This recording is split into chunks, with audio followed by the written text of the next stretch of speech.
we'll continue on. But I want to not break the momentum here. So, Perry, now is a good time for you to summarize what you've done with territorial defense, what you've heard Jackie say. I know that Hostomel was a case study that brought us together, but really what we're trying to do is help them win the next battle. I believe the lessons from Hostomel, Bakhmut, and some of the other battlefields, like what Jackie just said, wedge formations don't work in Ukraine.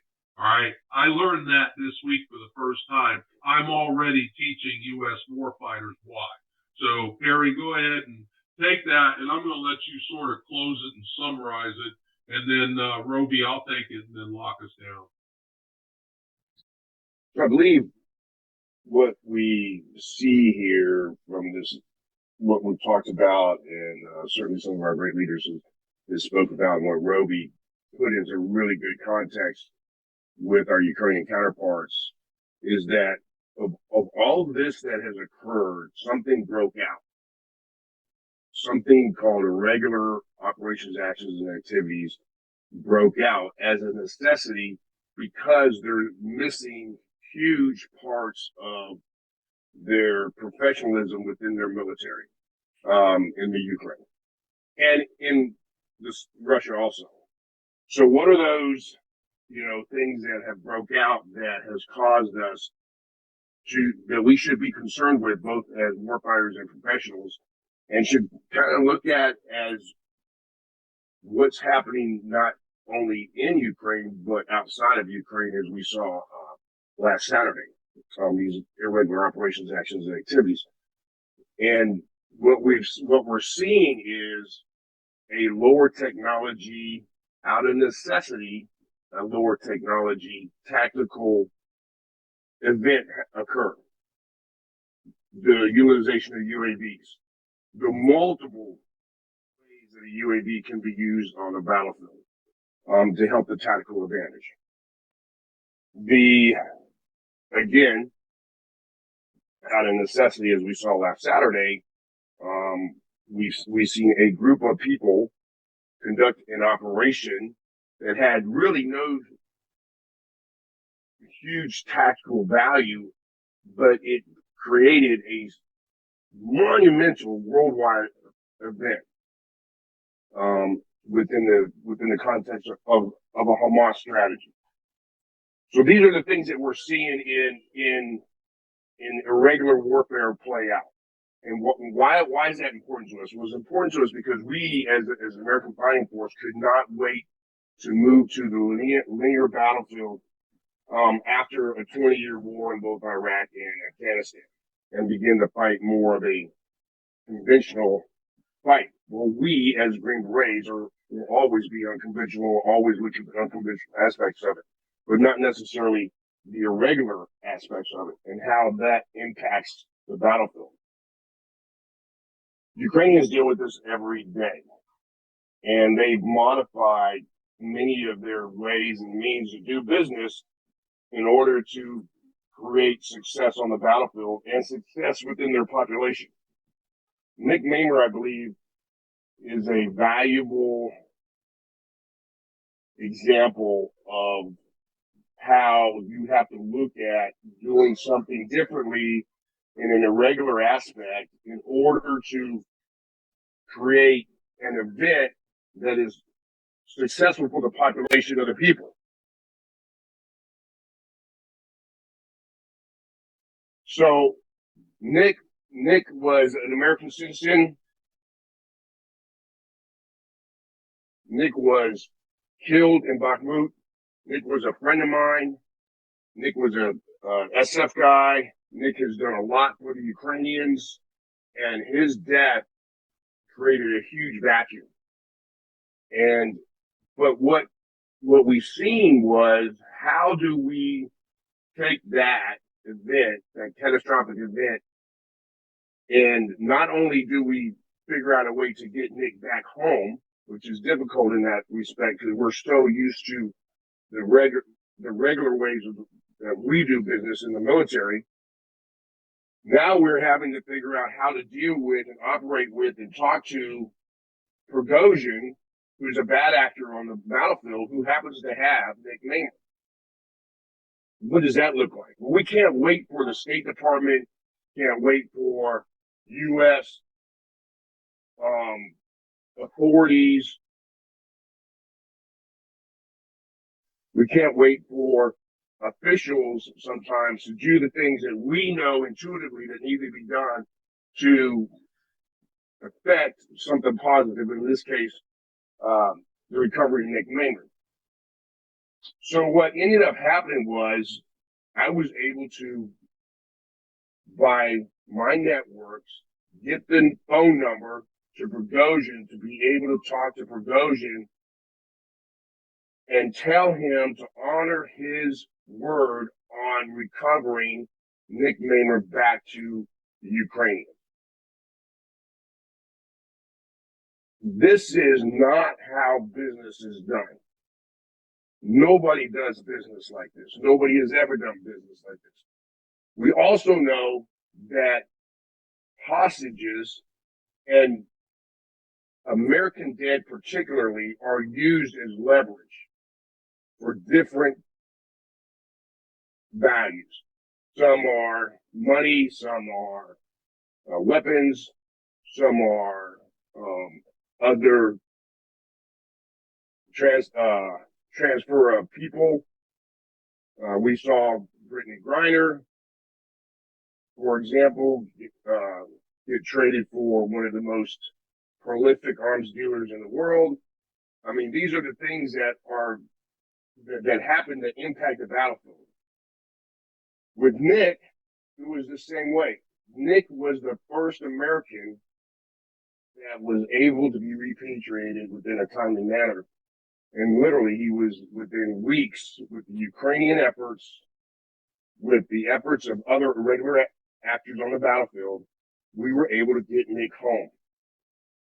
And that in a metaphorical, spiritual manner for both the Ukrainians and people that are involved with supporting this effort paid huge dividends because it's something we needed to see. We needed to see that it was important to recover our people. And we could also see the opposite of that effect in Russia, where they're not being recovered. The people aren't seeing their loved ones recovered, and it's having a negative effect on the population. So this story, this anecdote story, the reason why I bring it up is because out of all these training, out of the NCO Corps, out of the Officer Corps, out of all the OAA tactics, techniques, and procedures that we like to develop, we are going to see more irregular activities that we're going to have to deal with, and we're going to have to figure out how we as a nation and we as a war fighter are going to deal with that in order to be successful on the battlefield. And as we see in the next few weeks here, things play out in Israel, I and along with others will say that irregular operation is going to have catastrophic world effects that we weren't ready for. And that's what we as professionals arms have to be ready for as we build our fighting force and our activities on the ground, be able to be agile enough to work through the irregular activities and be successful. So I appreciate the opportunity. As we look at the Battle of Hostomel, keep in mind the irregular operations, actions, and activities that have occurred, both to make that successful on the Ukrainian side and also the things that we're going to look for in the future that we're going to have to fight as a professional of arms. That's very good, Perry. And I'd like you to continue. And then this, for all those that have to leave, we appreciate you coming here. We're going to continue on with this dialogue. Perry, I want you to continue on with your interrogative with Fort Leavenworth folks. You've got folks here from different organizations, and just take a moment to ask them what we could do to help them help the Ukrainians. So in your own words or whatever you think is appropriate, you can see who the participants are. take 5 minutes and wrap that up for us, sir. Yeah, thanks. I think especially in Leavenworth, because it is a center for lessons learned, it is also the chief of staff of the Army's direct training venue for the Mission Command Training Program. And it has a lot of smart people that are part of that effort, including Sergeant Major Gonzalez, Sergeant Major Lewis that are here, and others. The war fighting effort, as I see it, as we look at what that war fighter is going to be faced with, the lessons learned that come out of the real lessons learned that we just spoke about today need to be part of that effort, both in the Center for Army Lessons Learned and also for our exercises going forward.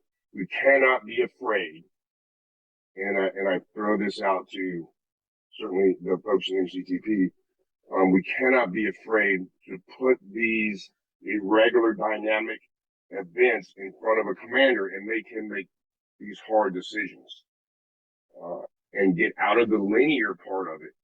I know we look at the doctrine, we look at the consolidated effort that has kind of replaced COIN and our rare area, but these are still activities that occur that have to be, you have to put enablers toward, you have to put forces toward, you have to put decisions toward, and it makes it, the staff has to work through these.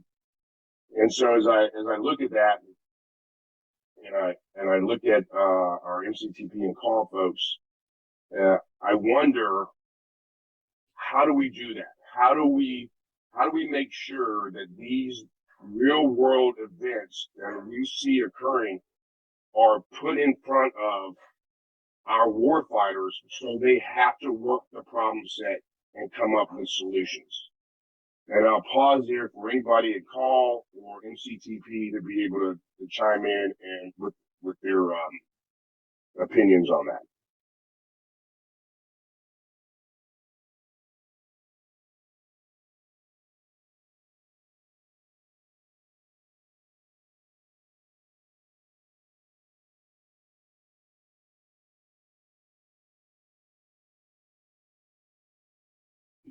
You might have to call on somebody. I know, I'm sitting here thinking, I wonder if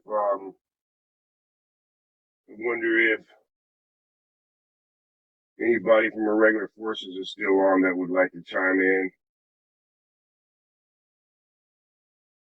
And I'm really looking to make sure that we figure out a way to add this either dynamically or in the planning of an exercise, or how do we really give the lessons learned to the force.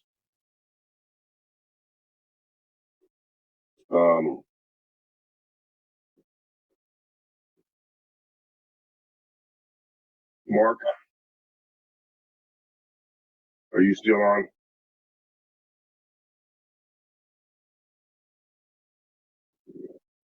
See if I'm saying that.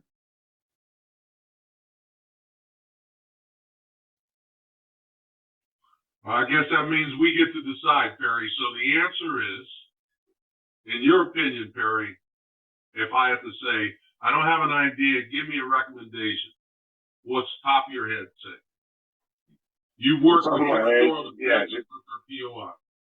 I have, and I think the top of my head says that we need to, as part of the planning process for these exercises, part of the call wrap up is we need to integrate some of the folks that we see here that are in Ukraine that fought that fight, that can provide some real world expertise to that effort.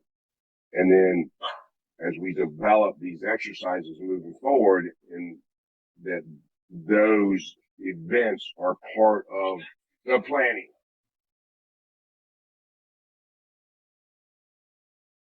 Yeah, and another thing, Jackie, too, that you said, you talked about miles equipment, simulation equipment.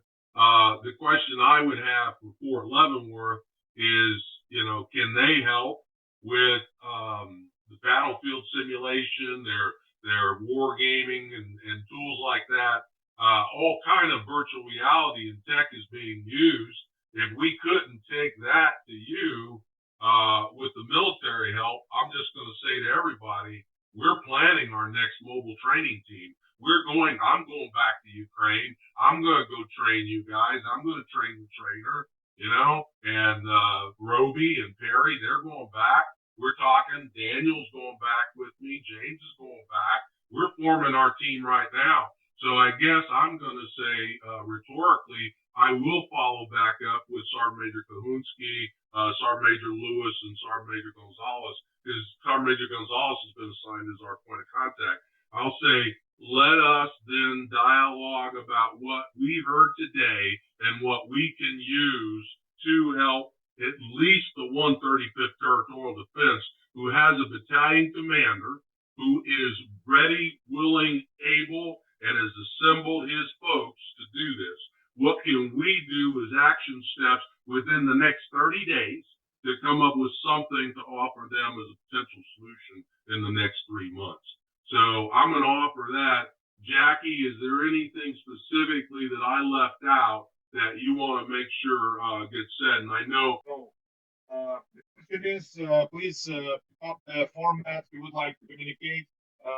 It should be statement from guys, or maybe a format just statement. Okay, just statement till we are out of time.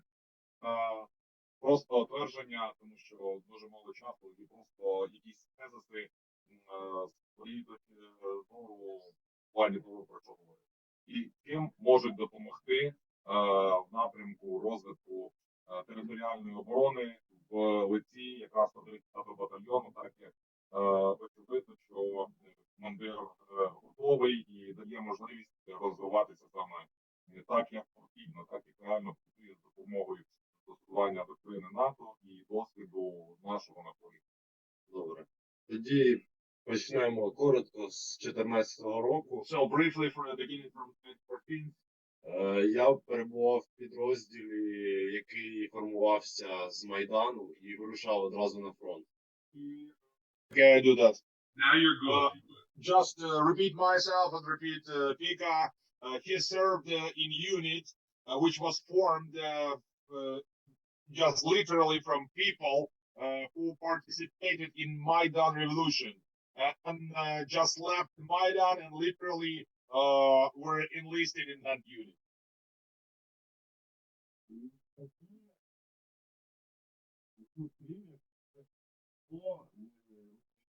Знання людей, які проходили ще афганську кампанію з військами. And actually, there were a huge lack of trainers, people with real actual knowledge, and they could rely only upon knowledge of people participating in former Afghan war from the Soviet side.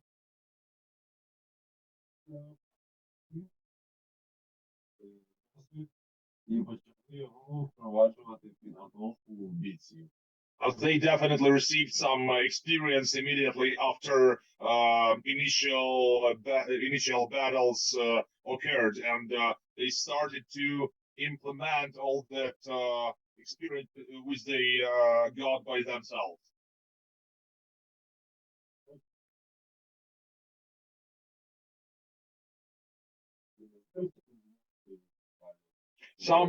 Some centralized trainings with foreign instructors in particular took place only in 2015 and further, and they were able to attend to those trainings only after a year of fighting.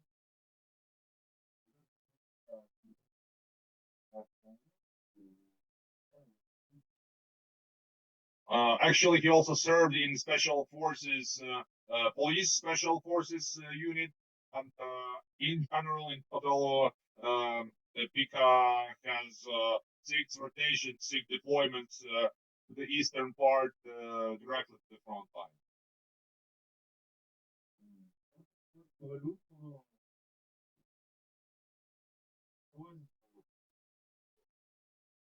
Тут є інструктори, Зима з іностранного легіону були ці Джекі і покійного Вітала сам. He's been serving here in the 1-5 as the talent since the very beginning of the Russian invasion. And definitely he will be speaking further on about former, let's say, National Legion fighters as foreign instructors. Definitely speaking about Becky and past Nicholas Wagner. Вони намагаються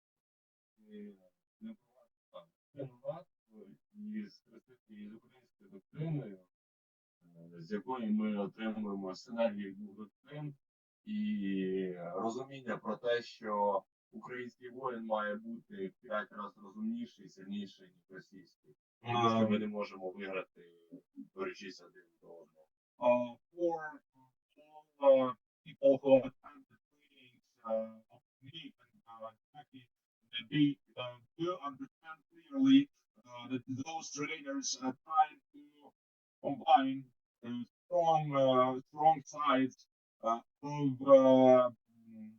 NATO doctrine, American doctrine, I mean, and Ukrainian, and take only strong sides and protein synergy mixture and the kind of exclusion from both of them in order to be most effective as possible, as effective as possible. І того. As a summary.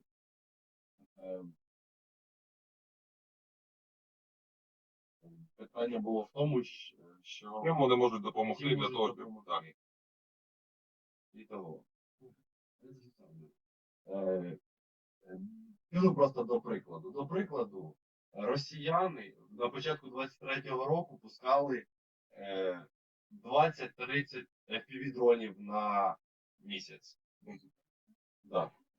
As an example, if you speak about support and help, real and actual help, Hey, just an I can't hear you. Start over and get close to the mic again.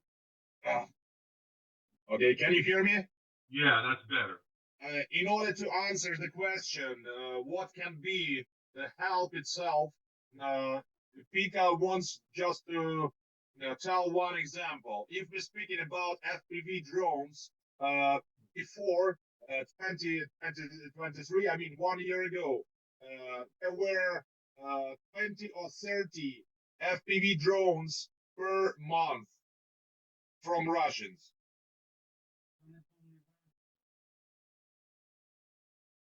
Now we faced the number of 400 only within September 2023. 400 FPV drones from Russian side.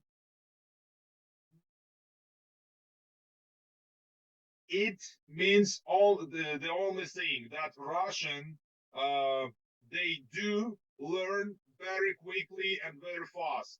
And we have no right to underestimate them. We have no time for warming up.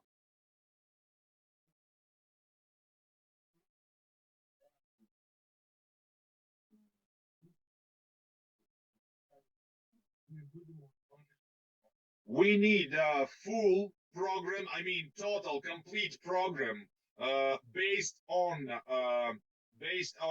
up-to-date modern technologies, kind of drones, jamming, and all that stuff. I mean, which leads to most efficiency and effectiveness at the battlefield. We are not allowed to fight with swords if we want to survive. I mean, Ukrainians.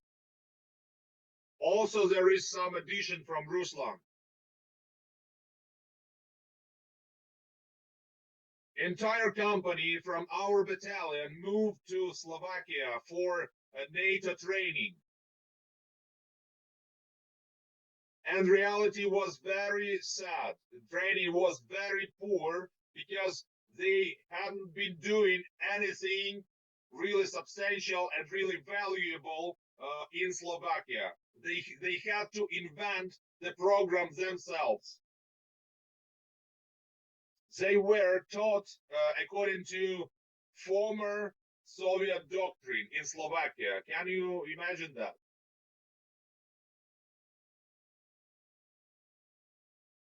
On sixth day from the very beginning of the course, they had kind of a sharp discussion, tough discussion with trainers, and decided to teach, actually to learn by themselves, to work on their own program. Definitely, actually, we're speaking about program made by Simo Nicholas, Simo Dwayne Mamer, and Jackie.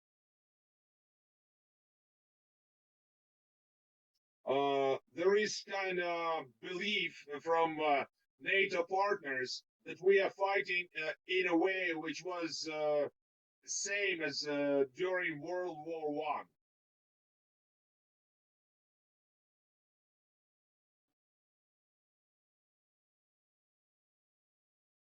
When Ruslan happened to explain in details how battlefield in Bakhmut really looked like, because Ruslan was one of the first people to enter Bakhmut with our unit.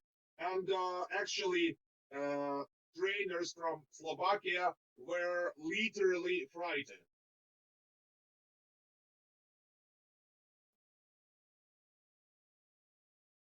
We urgently need trainers in modern, up-to-date technology.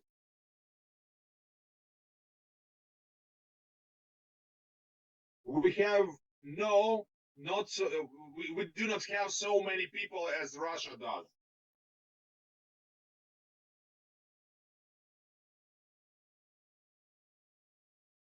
And they can fight us only with, let's say, cannon meat, if we are not better and more efficiently prepared.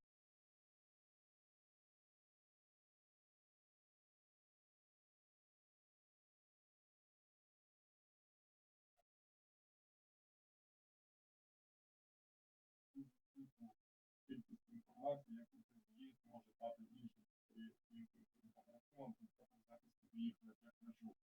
Additionally, Sokol says that when we lose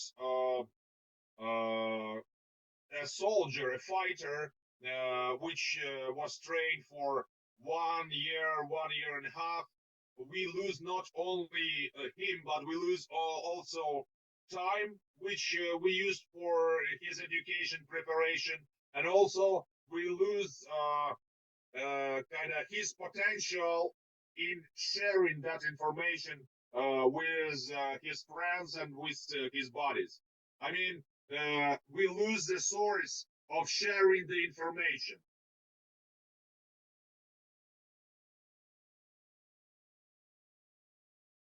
And what is really crucial to understand, in Ruslan's opinion, that our war, type of Ukrainian war at the moment, is completely different from all other wars which took place before.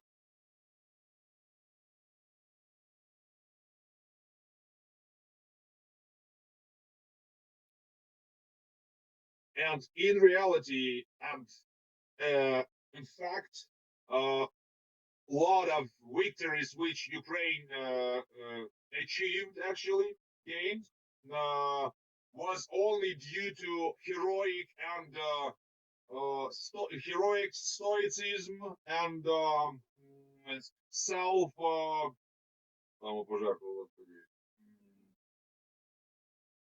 self-sacrifice of Ukrainian people. And unfortunately, heroes of Ukraine, they it's perishable asset, unfortunately.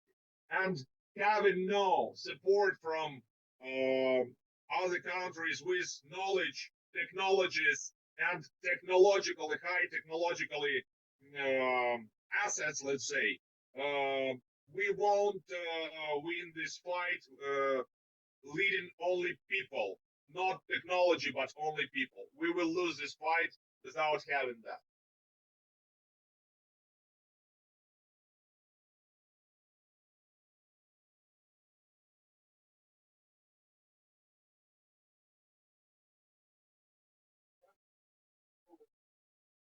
And also, there is a request for you as for partners, because on our level, on our end, we have no opportunity to influence high chairs, high ranks, people who build the program of education, let's say territorial defense unit doctrine.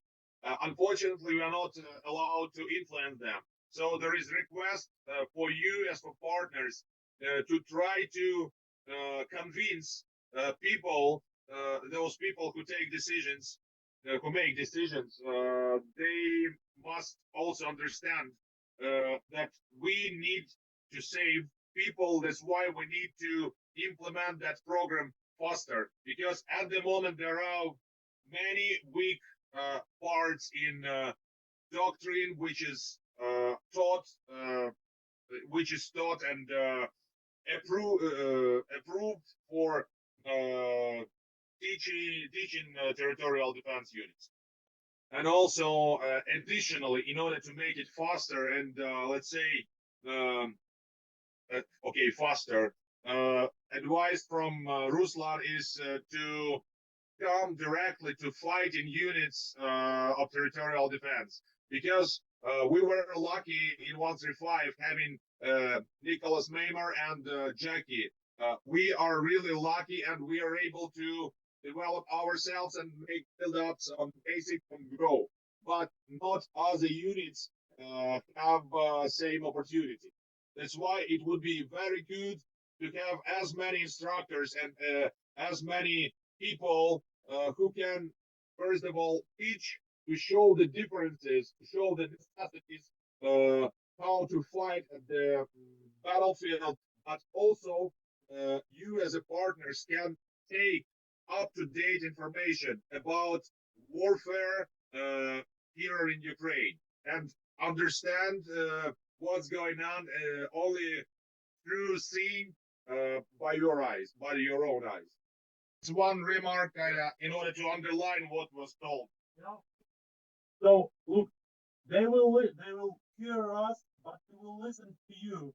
They will always listen and will always take your position, because you are the rule in this, and you can give them the huge advice to change something. Because if you cannot even to stand our position, so we are just fighting alone in this battle. So that's the thing that you need to understand, that they will hear us, but they will listen to you. That's the thing. Thank you for that, Arthur. Sergeant Major Gonzalez, do you want to go ahead and Jedburgh? Hey, I'm gonna have to take this to CSM Kahunsky and CSM Lewis as well. After that, well, I'll get on with you offline. So is there anything that anybody on your side has anything to say before we close? I guess that's what I'm asking you, Sergeant. It's definitely eye-opening. We are definitely seeing and hearing what has happened and what is needed. And I really thank everyone for being upfront and honest on what's going on. And, you know, it's honest broker is what's all about. And the people is what makes the difference, whether we're here or over there. And I just want to say thank you for everyone for being forward on. Okay, very well. Then, Roby, any last comments from you?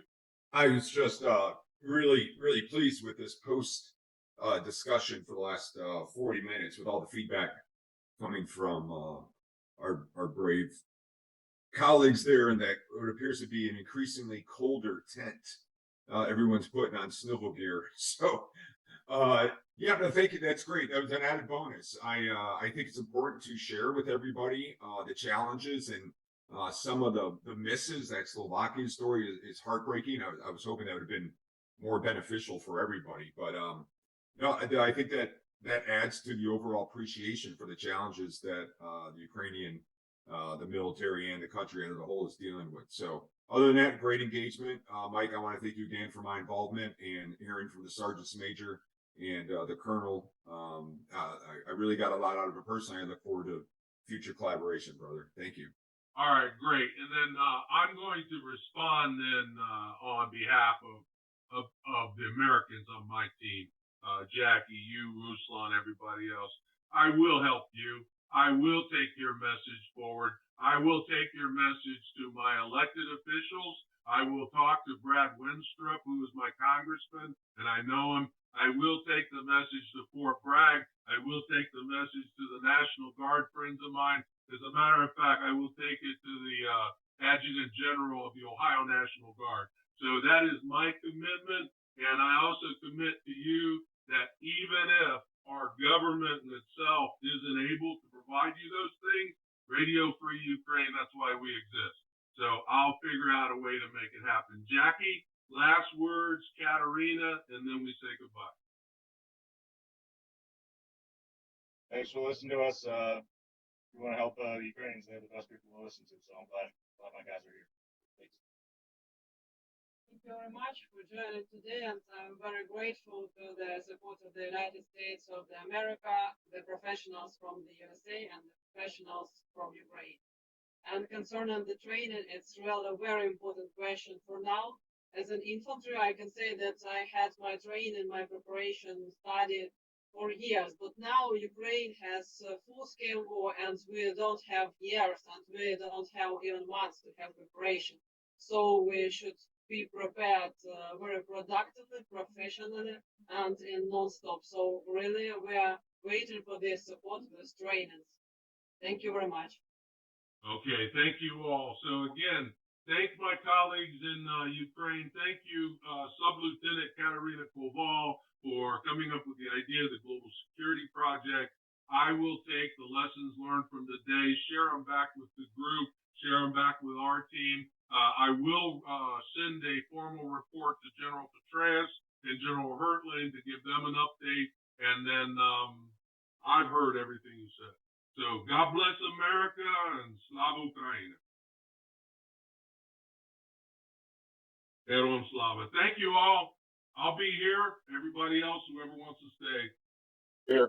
All right. Hey, Perry and Roby, if you just want to say, we'll reconnect offline and share notes. I know, Perry, you've got a grandson that you want to deal with. Roby, is there anything in your schedule the next couple of days? Are you going to be available, or do we need to grab you fast? No, I'm not traveling. I'll be around. Let me put my thoughts together and get you some feedback. Okay, I got feedback along the way from a few Special Forces guys that were in the group, and so I'll share that and incorporate it in.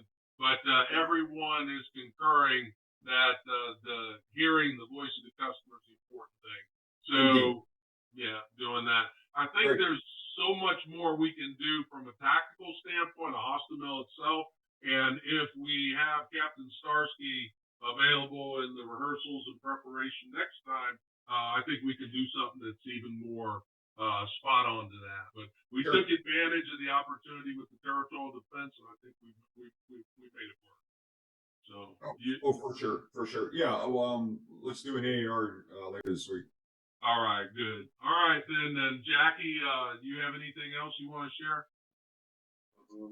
Well, just thank you so much for the opportunity, and this battalion, they're ready they're ready to improve, man. We're 135, and we're ready for you guys. All right, I'm ready for you too, brother. I appreciate what you've done, and thank you for everything you did for Nick May Mercimo. Thank you. Hey, before we get off, there's one thing we can address, and that Jackie shared. One of the things that the guy brought up, I can't remember what his name was, is having Jackie and Nick in the 135th, and he said, we need that in other organizations. Now, part of that is authorities, right? Part of it is somebody that's willing to be there and do the things that Jackie and Nick was willing to do. But from a networking perspective, so I'm already working with the SF guys through Zoom calls about once or twice a week, depending on as needed, to go over their RAA. We can do that with other organizations.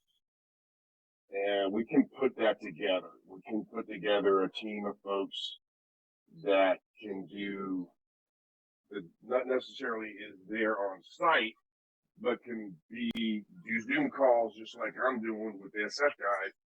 And they seem to like it. That's why they keep coming back for it. So we could do that with other territorial units. We just need to know who has the appetite from those territorial units to do that. And we can certainly put that together. I mean, that's a fix that we can make happen pretty quick. What I can do on that front is I can talk to the brigade. So for our command, there's a north and there's a south territorial brigade, and then our brigade is the 114th, and we have 5 or 6 battalions underneath the South Command. We have a great relationship with our brigade command. I think we can talk to them. I think on Friday about seeing if we can do what you're saying, where we partner with the other battalions. So we're 135, but there's 130, there's 131, 132, 133, 134, and they will always like to help, I think. Yeah, and I think the thing is that, to ask them, would they want an advisor to be able to reach out to that has the operational, tactical experience, to help them develop either their POIs or, their op orders, or some of the things that I do with the SF guys is they will run through their con-op and we will do the kind of warfighter COA development with them, so that they, it helps them, finish their con-ops.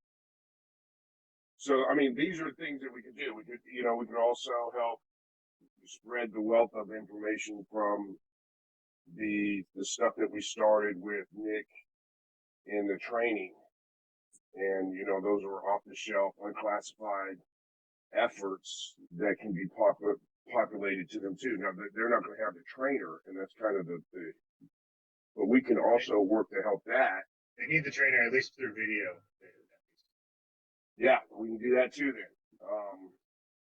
And then, I mean, there's some of us that are getting ready to, come back over there.